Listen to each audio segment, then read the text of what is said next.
संबोधित करतो, लोकांना जागृत करण्याचं काम करतो, परंतु आपण असं म्हणत नाही की माझा कलावंत या अमुक अमुक ठिकाणी कार्यक्रम करता करता सेवा देत असताना हजारो लोकांमध्ये उभं राहून हार्ट अटॅक आला, चक्कर आली आणि जागीच इथंच केलं मंदिरावर गेला, जागीच गेला, जागीच मृत्युमुखी पडला.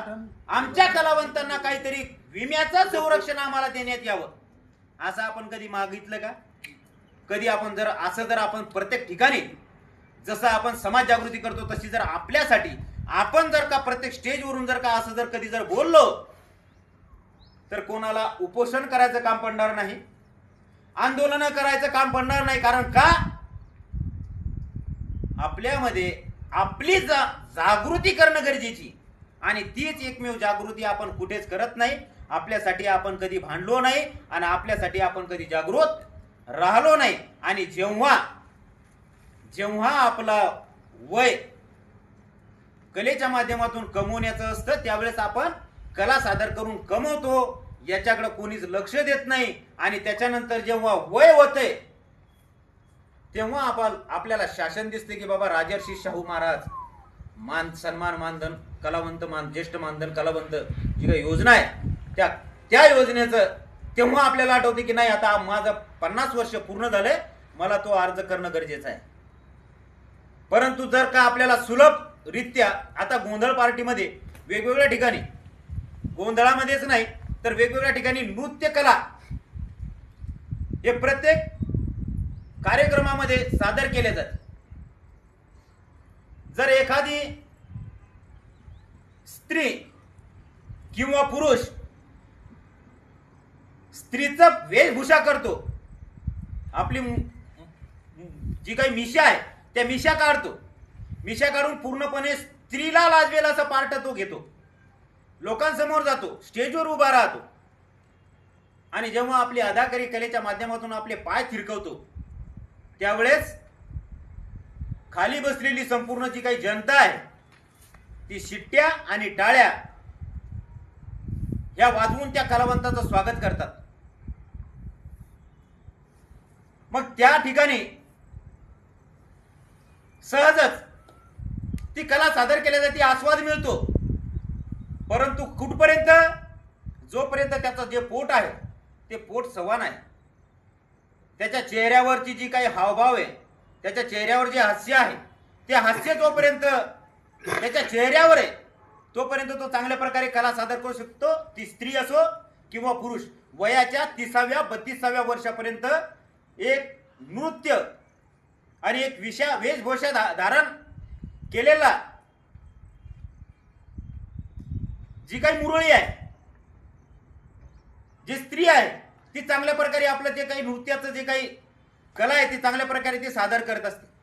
परंतु विषय एवढाच आहे की वेशभूषा सादर करीत असताना 30 ते 32 वर्षापर्यंत चांगल्या प्रकारे स्टेजवर कार्यक्रम करतात आणि वयाच्या 40व्या वर्षापासून त्याच्या समोर त्यांचा जो काही थिरकण्याचा जो काही कलेच्या माध्यमातून जे काही प्रकारची कला सादर करतात ती कला त्यांना ती नंतर सादर करता येत नाही.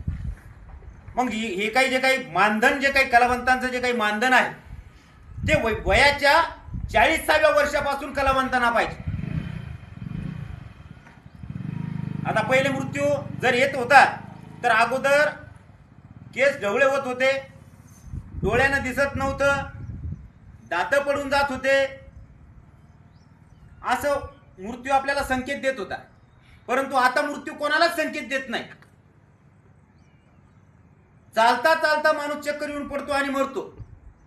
मग अशा वेळेस विमा संरक्षण कलावंतांना असणं गरजेचं आहे. कलावंतांचं मानधन वयोमर्यादा ती 40 वर्ष असणं गरजेची आहे. त्याचप्रमाणे जो काही इष्टांक आहे, आपण वेगवेगळ्या ठिकाणी आता हजारो कलावंत अर्ज भरतात आणि जे तुम्ही म्हणता की मी 2 वर्ष झाले 3 वर्ष झाले मी अर्ज टाकतो आणि तो अर्ज टाकल्याच्या नंतर माझ्या त्या अर्जाचा काहीच मेळ राहत नाही. मग त्याचं उत्तर आता आहे. त्याचं उत्तर काय आहे की ती जी काही जिल्हा निवड समिती जी काही पालकमंत्र्याच्या पत्राने, आदेशाने किंवा त्यांच्या देखरेखीमध्ये ती निवड समिती गठीत केली जाते. मग त्या निवड समितीमध्ये काय होतं की 9 कलावंत, मान्यवर कलावंत, ज्येष्ठ कलावंत, मान्यवर कलावंत आणि कलावंताचं नेतृत्व करणारे जे काही संघटनेचे पदाधिकारी असतील, चांगले असतील, ते पदाधिकारी त्या निवड समितीमध्ये असायला पाहिजे. परंतु ते मान्यवर 9 कलावंत ते त्याच्यामध्ये नसतात. तर या राजकारणी लोकांचे पदाधिकारी, कार्यकर्ते त्या निवड समितीत असतात. मग त्या ठिकाणी कलेचा कोणत्याही प्रकारचा गंध नसलेले लोक त्या निवड समितीमध्ये असतात. आणि मग त्या निवड समितीमध्ये जे कलावंत, जे काही कार्यकर्ते घुसाडले जातात, मग दामोजी घेतल्याशिवाय, मग त्याला तुम्ही प्रश्न केला की असे लोक आहेत आमच्या देऊळगाव राजामध्ये की बाबा कोणत्याच प्रकारचा त्यांना कलेचा कोणताच गंध नाही, आणि कलेचा गंध नसताना त्यांना 4 ते 5 आणि आपली मला घेऊन जायचं काही काम नाही. तुम्हाला सांगतो खरोखर रिअल मध्ये हे आपले हार्डे मामा तुमचा ऍक्सिडेंट 5-6 वर्ष अगोदर झाला. 3-4 महिने घरात पडेल. काय किती वर्ष गाणी नाही म्हणते, पण शेवटी आलेच ना तिथे कलावंत कला सादर करायसाठी. काहून नाही मोडत ती सवय. पण बाबा हो त्याच्यासाठी काहीतरी करावं लागणार आहे. आणि मी समजायचं असतं स्वप्न आहे. पण आपली युवा पिढी जेवढी कलावंत तेवढं तू चांगल्या प्रकारे सांग की आज म्हणजे आपण जर आता जर भांडलो तर आपलं पुढे भविष्यात फायदा आहे. नाही तर आता हे म्हातारा 75 किती वर्षाचं 75 आज पगार नाही. आणि आता जर आता नाही भांडलो तर आज शिस्त आपली होणार आहे. त्याच्यासाठी समजा युवा तसे टोटल आपल्या ग्रुपमध्ये आले ना, आता वागे मुली परिषद ग्रुप चांगलं सर्व सांग. आणि भाऊ आपण ते निवेदन दिलं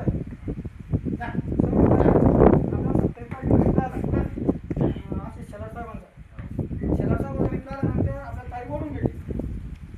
वाघ्या मुरळी परिषद संस्थापक अध्यक्ष हे लगेच कॉपी केली. काय केली की आम्ही मला बैठक घेतली म्हणून कलावंतांना तारीख 15 दिवस वाढून दिली. हा. तुम्ही गज पुन्हा कार्यक्रम केला तिथं सर्टिफिकेट दिले का? कार्यक्रम करता का सर मग तुम्ही सर्टिफिकेट दिले नाही. तुम्ही एखादा कागद दिला नाही एखाद्या कलावंताला